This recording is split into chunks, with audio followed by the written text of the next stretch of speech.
ನಮಸ್ಕಾರ ವೀಕ್ಷಕರೇ, ಏಷ್ಯಾನೆಟ್ ಸುವರ್ಣ ನ್ಯೂಸ್ನ ಜಾತಕ ಫಲ ವಿಶೇಷ ಕಾರ್ಯಕ್ರಮಕ್ಕೆ ಸ್ವಾಗತ. ನಾನು ನಯನ ಶಂಕರ್. ಇವತ್ತು ಶನಿವಾರ. ಈ ದಿನ ವಿಶೇಷತೆ ಹೇಗಿದೆ, ದ್ವಾದಶ ರಾಶಿಗಳ ಫಲಾಫಲಗಳೇನು, ಹಾಗೆ ಎಲ್ಲಕ್ಕಿಂತ ಮುಖ್ಯವಾಗಿ ನೀವು ಕಳಿಸಿರುವಂತಹ ಸಂದೇಶಗಳಿಗೆ ಪರಿಹಾರ ಏನು ಅಂತ ನೋಡೋಣ. ಇದೀಗ ನಮ್ಮ ಜೊತೆ ಖ್ಯಾತ ಜ್ಯೋತಿಷಿಗಳಾಗಿರುವಂತಹ ಶ್ರೀಕಂಠ ಶಾಸ್ತ್ರಿಗಳಿದ್ದಾರೆ. ಬನ್ನಿ ಅವರನ್ನ ಕಾರ್ಯಕ್ರಮಕ್ಕೆ ಸ್ವಾಗತಿಸೋಣ. ಶಾಸ್ತ್ರಿಗಳೇ, ಕಾರ್ಯಕ್ರಮಕ್ಕೆ ಸ್ವಾಗತ. ನಮಸ್ಕಾರ ಶಾಸ್ತ್ರಿಗಳೇ, ಇವತ್ತು ಶನಿವಾರ. ಈ ದಿನದ ವಿಶೇಷ ತಿಳಿಸೋದಾದ್ರೆ? ಶ್ರೀ ಗುರುಭ್ಯೋ ನಮಃ. ಹರಿ ಓಂ. ಮೂರ್ತಿತ್ವೇ ಪರಿಕಲ್ಪಿತ ಶಶಿಭೃತೋ ವರ್ತ್ಮ ಪುನರ್ಜನ್ಮನ ಆತ್ಮೇತ್ಯಾತ್ಮವಿದಾಂ ಕೃತುಶ್ಚ ಯಜತಾಂ ಭರ್ತ ಅಮರ ಜ್ಯೋತಿಷಾಂ. ಲೋಕಾನಾಂ ಪ್ರಳಯೋದ್ಭವ ಸ್ಥಿತಿ ವಿಭುಶ್ಚಾನೇಕಧಾಯಶ್ರಿತೌ ವಾಚನ್ನ ಸದದಾತ್ವನೇಕ ಕಿರಣ ತ್ರೈಲೋಕ್ಯ ದೀಪೋ ರವಿಃ. ಸಮಸ್ತ ವೀಕ್ಷಕರಿಗೆ ಶುಭೋದಯ, ಶುಭ ಬೆಳಗು. ಈ ದಿನದ ಸಂದೇಶಗಳನ್ನು ಪರಿಶೀಲಿಸುವ ಪೂರ್ವದಲ್ಲಿ ಹೊತ್ತಿನ ಪಂಚಾಂಗವನ್ನು ಗಮನಿಸಿಕೊಳ್ಳೋಣ. ಶ್ರೀ ಪರಾಭವ ನಾಮ ಸಂವತ್ಸರ, ಉತ್ತರಾಯಣ, ವಸಂತ ಋತು, ಚೈತ್ರ ಮಾಸ, ಕೃಷ್ಣ ಪಕ್ಷವಾಗಿದೆ.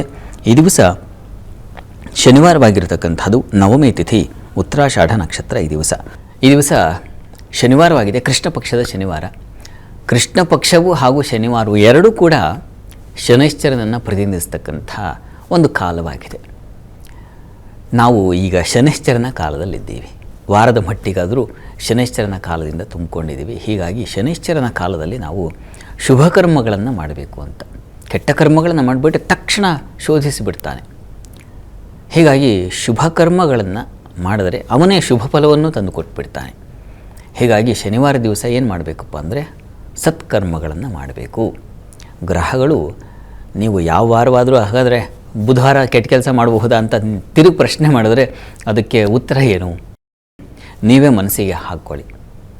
ಮನಸ್ಸಿಗೆ ನಿಮಗೆ ಯಾವುದು ಶುಭ ಅನಿಸುತ್ತೋ ಅದನ್ನು ಪ್ರತಿ ಕ್ಷಣ ಮಾಡಬೇಕು. ಶನಿವಾರ ಮಾಡಬೇಕು, ಸೋಮವಾರ ಮಾಡಬೇಕು, ಮತ್ತೊಂದು ಅಂತ ಅಲ್ಲ.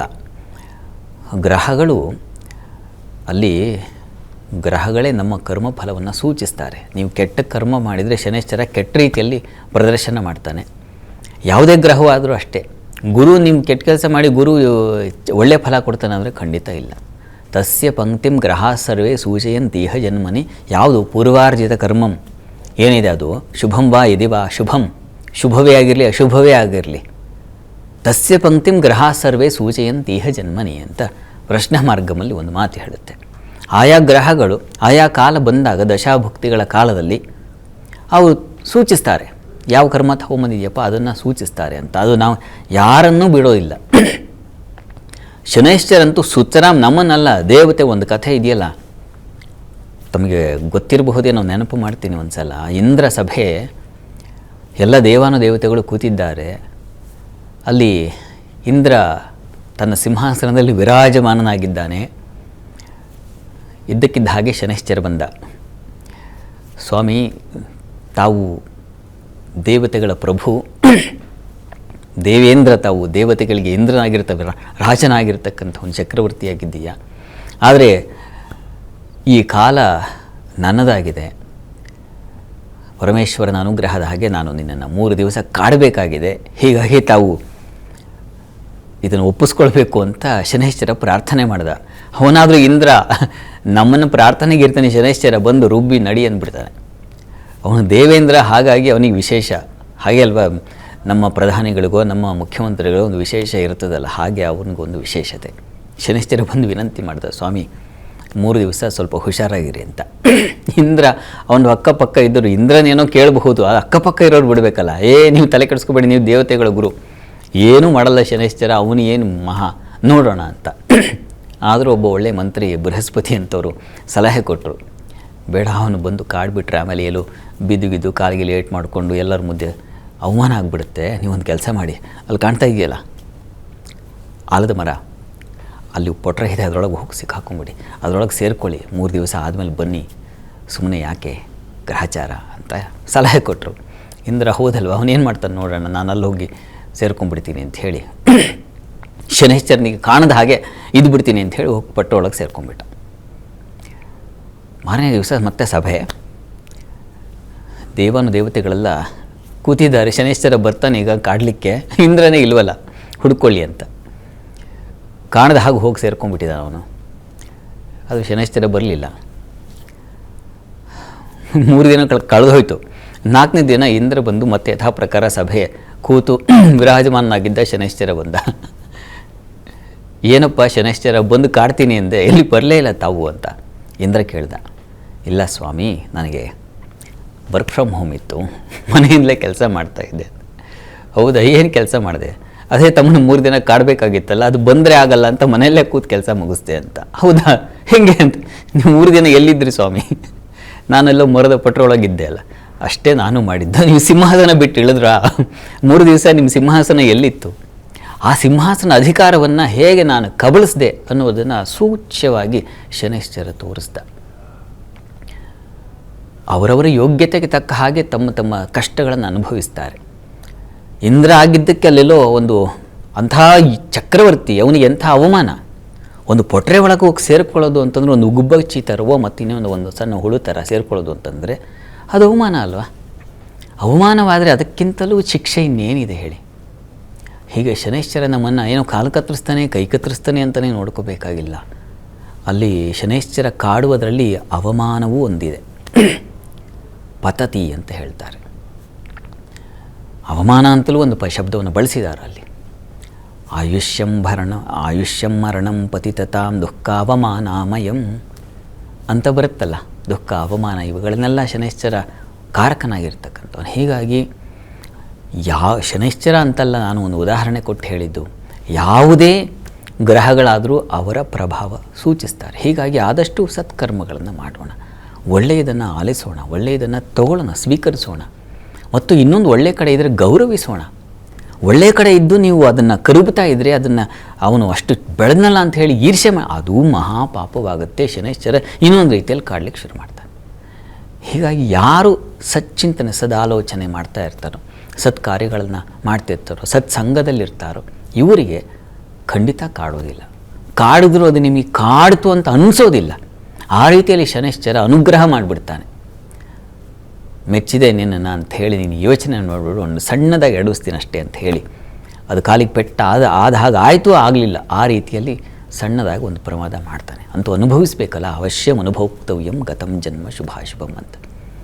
ಹೀಗಾಗಿ ಅನುಭವಿಸದ ದಾರಿ ಇಲ್ಲ, ಆದರೆ ಅನುಭವಿಸೋದು ತಾಳಿಕೊಳ್ಳೋ ಶಕ್ತಿ ಕೊಡಪ್ಪ ಅಂತ ಶನೈಶ್ಚರಲ್ಲಿ ಪ್ರಾರ್ಥನೆ ಮಾಡೋಣ.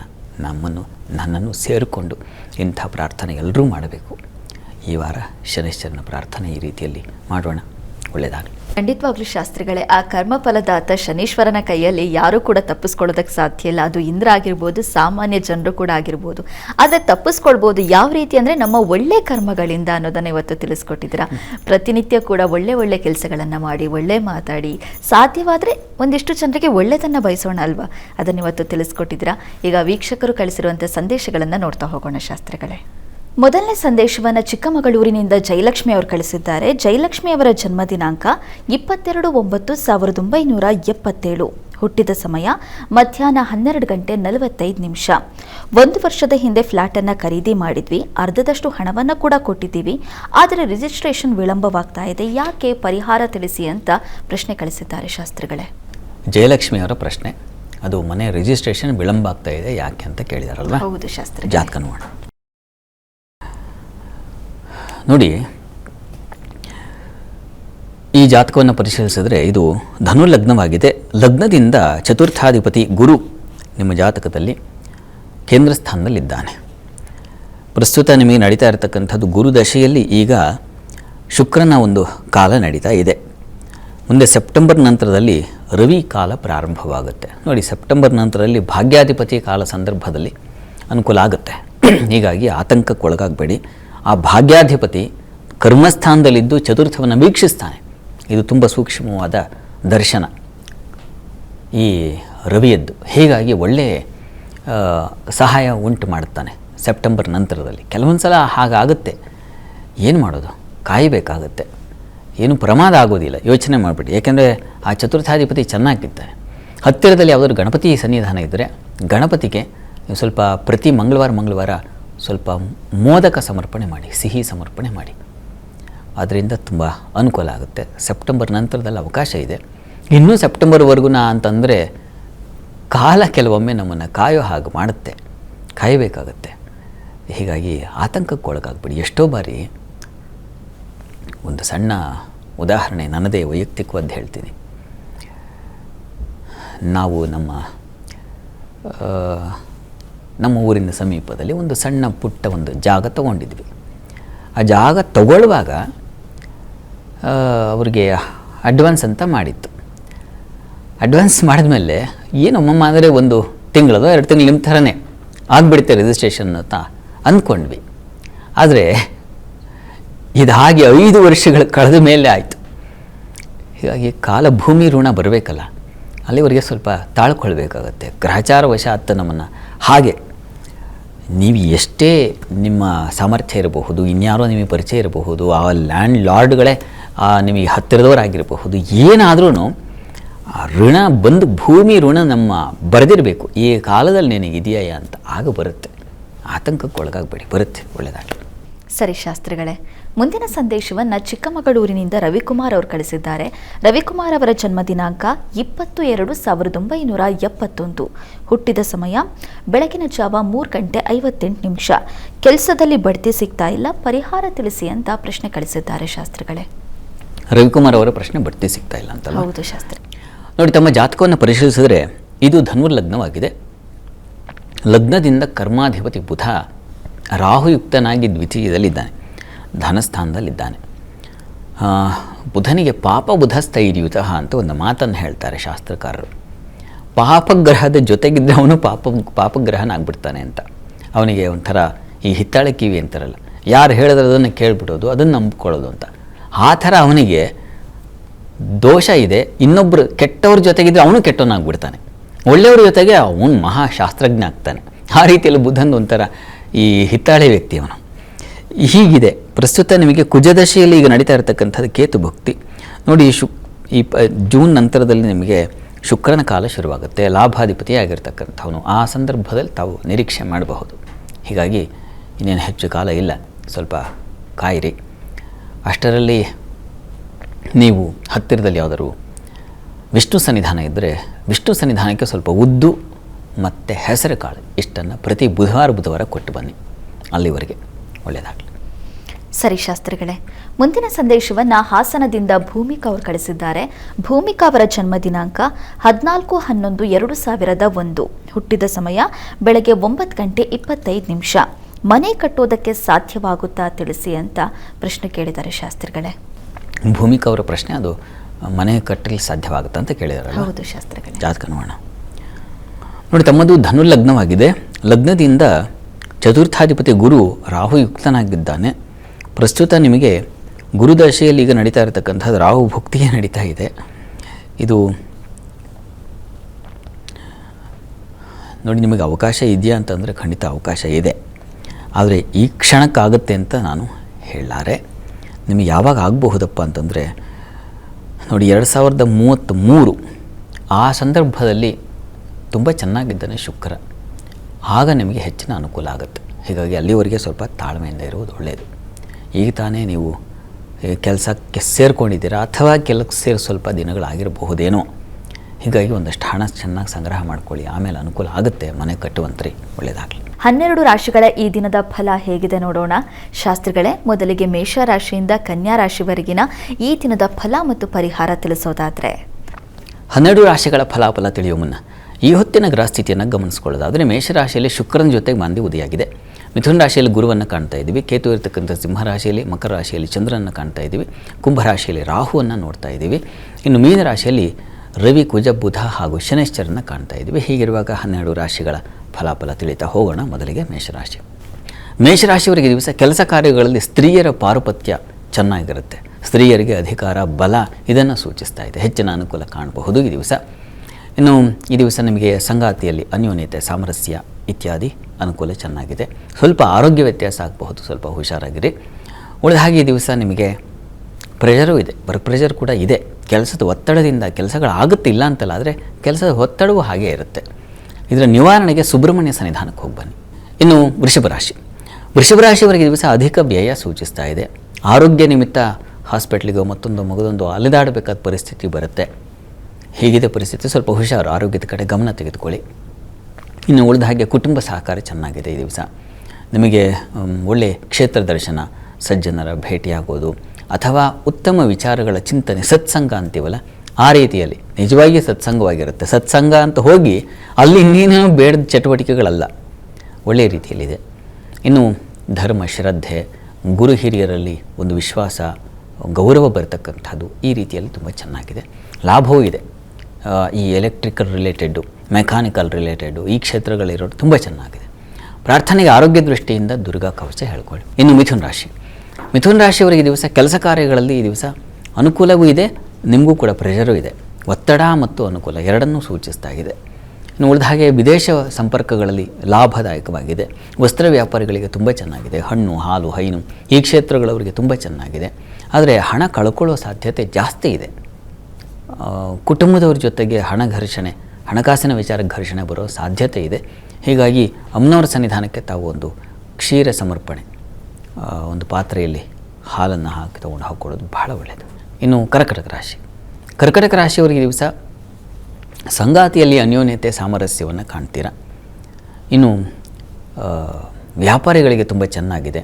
ಜಲಕ್ಷೇತ್ರ, ಧಾನ್ಯ ಮತ್ತು ರಸದ್ರವ, ಸಿಹಿ ಪದಾರ್ಥ ಇವೆಲ್ಲ, ಹಾಲು, ಕಬ್ಬು ಇವುಗಳಿಗೆ ಸಂಬಂಧಿಸಿರ್ತಕ್ಕಂಥದ್ದು ತುಂಬ ಚೆನ್ನಾಗಿದೆ. ವೃತ್ತಿಯಲ್ಲಿ ಈ ದಿವಸ ಸ್ವಲ್ಪ ಕಿರಿಕಿರಿ ಇದೆ. ಹೆಣ್ಣುಮಕ್ಕಳಿಗೆ ಸ್ವಲ್ಪ ಯಾಕೋ ಅಸಮಾಧಾನ, ಕಿರಿಕಿರಿ, ಇನ್ನೊಬ್ಬರಿಂದ ಒತ್ತಡ ಇದು ಸೂಚಿಸ್ತಾ ಇದೆ. ಗಣಪತಿ ಸನ್ನಿಧಾನಕ್ಕೆ ಹೋಗಿ ಸ್ವಲ್ಪ ಕಬ್ಬಿನ ಹಾಲು, ಕಬ್ಬಿನ ರಸ ಅಂತೀವಲ್ಲ, ಅದನ್ನು ಸಮರ್ಪಣೆ ಮಾಡಿದ್ರೆ ತುಂಬ ಒಳ್ಳೆಯದು. ಸಿಂಹರಾಶಿಯವರಿಗೆ ಈ ದಿವಸ ನೋಡಿ, ಕರ್ಮಾಧಿಪತಿ ಜೊತೆಗೆ ಮಾಂದಿ ಬೆಸೆದು ಹೋಗಿದೆ. ಹೀಗಾಗಿ ವೃತ್ತಿಯಲ್ಲಿ ಸ್ವಲ್ಪ ತೊಡಕುಗಳು, ಅದೃಷ್ಟ ಕೈ ತಪ್ಪತಕ್ಕಂಥದ್ದು, ನಿಮಗೆ ಬರಬೇಕಾಗಿದ್ದು ಜವಾಬ್ದಾರಿಯೋ ಮತ್ತೊಂದು ತಪ್ಪಿ ಹೋಗುತ್ತೆ, ಅಥವಾ ಬಡ್ತೀನೋ ಮತ್ತೊಂದು ಮುಗಿದೊಂದು ಇನ್ನೇನೋ ಒಂದು ಅವಕಾಶ, ಅನುಕೂಲಗಳು ಅದು ತಪ್ಪಿ ಹೋಗೋ ಸಾಧ್ಯತೆ ಇದೆ ಈ ದಿವಸ. ಹುಷಾರು. ಅದಕ್ಕೇನು ಪರಿಹಾರ ಅಂದರೆ ಎಲ್ಲ ಮಹಾಲಕ್ಷ್ಮಿ ಸನ್ನಿಧಾನಕ್ಕೆ ಹೋಗಿ ಬನ್ನಿ, ಅಲ್ಲೊಂದು ತುಪ್ಪ ಸಮರ್ಪಣೆ ಮಾಡಿ, ತುಂಬ ಅನುಕೂಲ ಆಗುತ್ತೆ. ಉಳಿದ ಹಾಗೆ ದಿವಸ ವ್ಯಾಪಾರಿಗಳಿಗೆ ತುಂಬ ಚೆನ್ನಾಗಿದೆ. ಹೆಚ್ಚಿನ ಅನುಕೂಲ ಕಾಣಬಹುದು. ವಿದೇಶ ಸಂಪರ್ಕ ಅಥವಾ ಇನ್ಯಾವುದೋ ಒಂದು ಅವುಗಳಿಗೆ ಅನುಕೂಲ, ಅಥವಾ ವಿದೇಶ ಪ್ರಯಾಣ ಇದ್ದರೆ ಅನುಕೂಲ ಸಾಧ್ಯತೆ ಚೆನ್ನಾಗಿದೆ. ಈ ದಿವಸ ಹೆಣ್ಮಕ್ಕಳಿಗೆ ಸ್ವಲ್ಪ ಸಾಲ, ಶತ್ರುಗಳ ಲಕ್ಷಣ, ಅದು ಬಾಧೆ ಸೂಚಿಸ್ತಾ ಇದೆ. ಹೀಗಾಗಿ ಸಾಧ್ಯವಾದರೆ ದುರ್ಗಾ ಆರಾಧನೆ, ದುರ್ಗಾ ಸನ್ನಿಧಾನದಲ್ಲಿ ವಿಶೇಷ ಸ್ತುತಿ ಅಥವಾ ಅಷ್ಟೋತ್ತರ ಹೇಳಿಕೊಳ್ಳೋದು ತುಂಬ ಒಳ್ಳೆಯದು. ಇನ್ನು ಕನ್ಯಾ ರಾಶಿ. ಕನ್ಯಾ ರಾಶಿಯವರಿಗೆ ವೃತ್ತಿಯಲ್ಲಿ ಬಹಳ ವಿಶೇಷವಾದ ಅನುಕೂಲ ಇದೆ. ಗೌರವ, ಸ್ಥಾನಮಾನ ಇತ್ಯಾದಿ ಅನುಕೂಲ ಲಕ್ಷಣ ಚೆನ್ನಾಗಿದೆ. ಈ ದಿವಸ ಮಕ್ಕಳ ವಿಚಾರದಲ್ಲಿ ಸಮಾಧಾನ, ಸೌಖ್ಯ, ಮನಸ್ಸಿಗೆ ಒಂದು ಹಿತವಾದ ವಾತಾವರಣ. ಒಂದು ಕ್ಷೇತ್ರಕ್ಕೆ ಹೋಗಿ ಅಥವಾ ಒಂದು ಮನೆಯಲ್ಲೇ ಕೆಲಸ ಮಾಡಿ ಏನಾದರೂ ಮಾಡಿ ಅಂತೂ ಒಂದು ನೆಮ್ಮದಿ ಕಂಡಿದ್ದೀನಿ ಅಂತಕ್ಕಂಥ ಒಂದು ಚೆನ್ನಾಗಿದೆ. ಮತ್ತು ಈ ದಿವಸ ಆತ್ಮೀಯರಿಂದ, ಬಂಧುಗಳಿಂದ, ಸ್ನೇಹಿತರಿಂದ ತುಂಬ ಉಪಕಾರ, ಸಹಕಾರ ಉಂಟಾಗುತ್ತೆ. ಈ ದಿವಸ ನಿಮಗೆ ತೊಡಕೇನು ಅಂದರೆ ವಸ್ತು ನಷ್ಟತೆ, ವಸ್ತು ಕಳ್ಕೊಳ್ಳೋ ಸಾಧ್ಯತೆ. ಕರ್ತವ್ಯಾರ್ಜುನ ಸ್ಮರಣೆ ಮಾಡಿ. ತುಲಾರಾಶಿಯವರಿಗೆ ಕರ್ಮಾಧಿಪತಿ ಚತುರ್ಥದಲ್ಲಿದ್ದರೆ ತುಂಬ ಒಳ್ಳೆಯದು. ಕರ್ಮಸ್ಥಾನ ವೀಕ್ಷಿಸ್ತಾನೆ. ಹೀಗಾಗಿ ವೃತ್ತಿಯಲ್ಲಿ ಹೆಚ್ಚಿನ ಅನುಕೂಲ ಕಾಣ್ತೀರ. ವೃತ್ತಿಯಲ್ಲಿ ಗೌರವ, ಮನ್ನಣೆ ಸಿಗ್ತಕ್ಕಂಥದ್ದು, ಸ್ತ್ರೀಯರಿಗೆ ಹೆಚ್ಚಿನ ಗೌರವ ಮತ್ತು ಶುಭ ಫಲ ಕಾದಿದೆ. ರೈತರಿಗೆ ತುಂಬ ಚೆನ್ನಾಗಿದೆ. ಮತ್ತು ಹಳ್ಳಿಗಳಲ್ಲಿ ಒಳ್ಳೆಯ ವಾತಾವರಣ ಇರುತ್ತದೆ. ಬಂಧು ಸ್ನೇಹಿತರಲ್ಲಿ ತುಂಬ ಉತ್ತಮವಾದ ಸಂಪರ್ಕ, ಬಾಂಧವ್ಯಗಳು ಚೆನ್ನಾಗಿರುತ್ತೆ ಈ ದಿವಸ. ಸಂಗಾತಿಯಲ್ಲಿ ಸ್ವಲ್ಪ ಕಿರಿಕಿರಿ ಇದೆ. ಹೀಗಾಗಿ ಲಕ್ಷ್ಮೀನಾರಾಯಣರ ಸ್ಮರಣೆ ಮಾಡಿ. ಇನ್ನು ವೃಶ್ಚಿಕ ರಾಶಿ. ವೃಶ್ಚಿಕ ರಾಶಿಯವರಿಗೆ ವೃತ್ತಿಯಲ್ಲಿ ದಿವಸ ಸ್ವಲ್ಪ ವಿಘ್ನಗಳು, ತೊಡಕುಗಳು ಕಾಣ್ತಾ ಇದೆ. ಸ್ವಲ್ಪ ಶತ್ರುಗಳ ಬಾಧೆಯೂ ಸೂಚಿಸ್ತಾ ಇದೆ. ಆದರೆ ಸೇವಕರು, ಸಹಾಯಕರಿಂದ ಹೆಚ್ಚಿನ ಅನುಕೂಲ ಕಾಣ್ತೀರ. ಉತ್ತಮ ಸಲಹೆ ಸಿಗಬಹುದು ಈ ದಿವಸ ನಿಮಗೆ. ಒಳ್ಳೆಯ ಮಾರ್ಗದರ್ಶನ, ಒಳ್ಳೆಯ ಗೈಡೆನ್ಸ್ ಅಂತೀವಲ್ಲ, ಅದು ಸಾಧ್ಯತೆ ಇದೆ. ಈ ದಿವಸ ಈ ಕೆಲಸದ ತೊಡಕು ಮತ್ತು ಇತ್ಯಾದಿ ಸಾಲ ಇವುಗಳ ನಿವಾರಣೆಗೆ ಈಶ್ವರ ಸನ್ನಿಧಾನದಲ್ಲಿ ನವಧಾನ್ಯ ಸಮರ್ಪಣೆ ಮಾಡಿ. ಇನ್ನು ಧನುರಾಶಿ. ಧನುರಾಶಿಯವರು ಈ ದಿವಸ ನಿಮಗೆ ಕುಟುಂಬ ಸೌಖ್ಯ ತುಂಬ ಚೆನ್ನಾಗಿದೆ. ಹೆಣ್ಣು ಮಕ್ಕಳಿಗೆ ಹೆಚ್ಚಿನ ಆದಾಯ ಕಾಣ್ತಾ ಇದೆ. ನೀವೇ ಸ್ವಂತ ವ್ಯಾಪಾರ ಮಾಡ್ತಾಯಿದ್ರೆ ಹೆಚ್ಚಿನ ಅನುಕೂಲ ಸಿಗಲಿಕ್ಕೆ ಅವಕಾಶ ಇದೆ ಈ ದಿವಸ. ವೃತ್ತಿಯಲ್ಲೂ ಅಷ್ಟೇ ಸ್ವಲ್ಪ ಮಟ್ಟಿಗಿನ ಸಹಾಯ ಸಹಕಾರಗಳಿದ್ದಾವೆ, ಆತಂಕ ಬೇಡ. ಆದರೆ ಸಹೋದ್ಯೋಗಿಗಳು ಅಥವಾ ಇನ್ಯಾರೋ ಒಂದು ಸಹಾಯಕರು ಇಂಥವರಿಂದ ನಿಮಗೆ ಅನಾನುಕೂಲ ಇದೆ, ಹುಷಾರಾಗಿರಿ. ಈ ದಿವಸ ನರಸಿಂಹ ಪ್ರಾರ್ಥನೆ ಮಾಡ್ಕೊಳ್ಳಿ.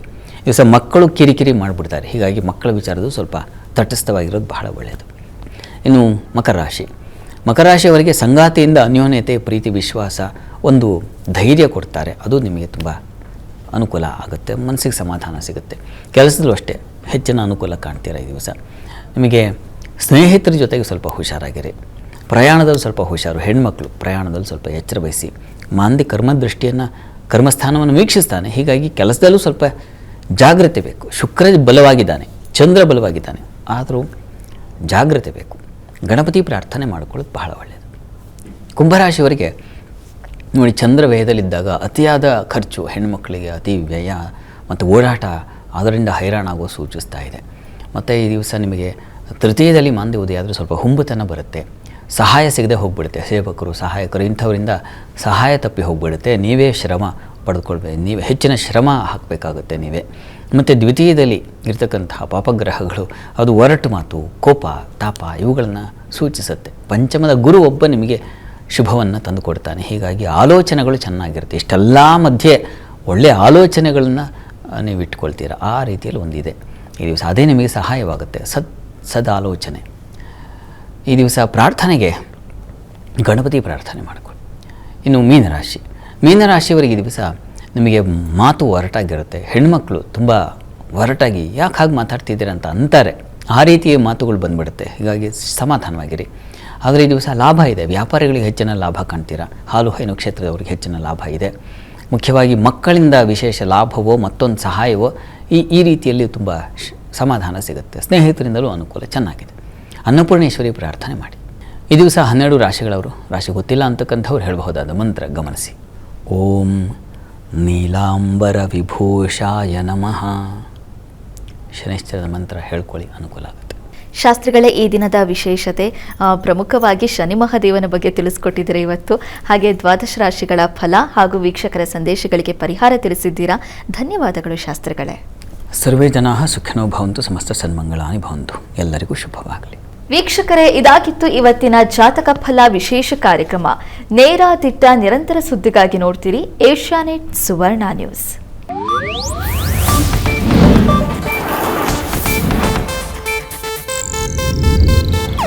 ಇದು ಏಷ್ಯಾನೆಟ್ ನ್ಯೂಸ್ ನೆಟ್ವರ್ಕ್ ಪ್ರಸ್ತುತಿ.